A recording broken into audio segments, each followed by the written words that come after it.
Okay, let's dive in. We're looking at the single document you shared called The Power of Kindness, our mission today.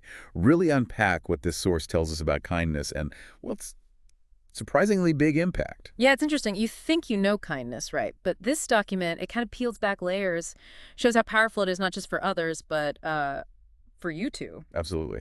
So the document kicks off pointing out how, well, simple kindness is, but also how powerful. It's not always these huge things. Sometimes it's small, right? Like just a smile or holding a door.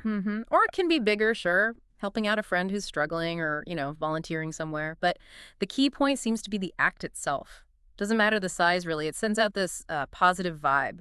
Makes a real difference. Okay, but here's where, for me, it gets really interesting. The document digs a bit deeper. It says the benefits aren't just like flowing outwards, being kind. It actually boosts your own well-being. That's the bit that often surprises people, yeah. The source touches on the science, briefly. It says when we do something kind, our brain releases these, feel-good chemicals.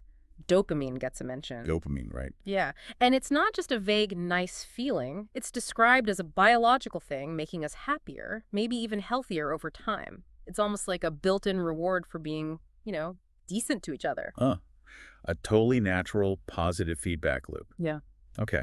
And the document doesn't just stop with the personal benefit, does it? It talks about inspiring others. Exactly. It explores that idea of propagation, how kindness doesn't just stop. The suggestion is if you treat people with respect, with care, consistently, it creates a ripple. Ripple effect, okay. Yeah, people are more likely to be kind back or maybe pay it forward to someone else entirely. So, kindness is contagious in a good way.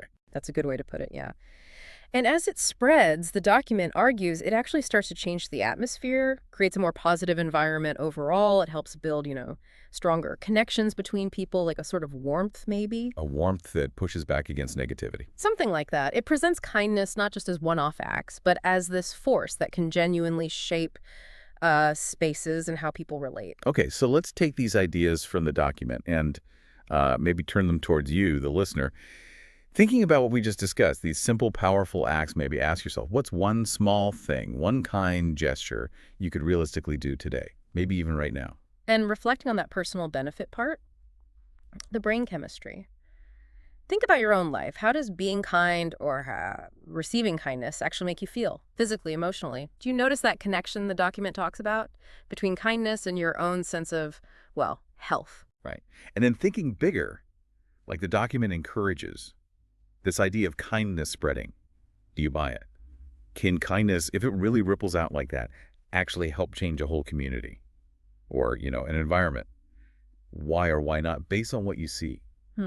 These questions really bring it home, don't they? They connect the document's ideas to your own world. Yeah, definitely. So wrapping up this deep dive, it seems clear from this source that kindness is, pretty dynamic. It helps the person receiving it, obviously. But it also gives you, the giver, this significant boost. Happiness, maybe even health. And crucially, that point about spreading, it has this amazing potential to inspire more kindness, creating positive ripples that go way beyond just that first interaction, subtly shaping things around us. So building on that very idea from the source, kindness spreading changing environments, here's a final thought to leave you with. If this document is right, and kindness does propagate like that, what larger impact, what potential future ripples could that single kind thing you do today actually set in motion? Something to really ponder.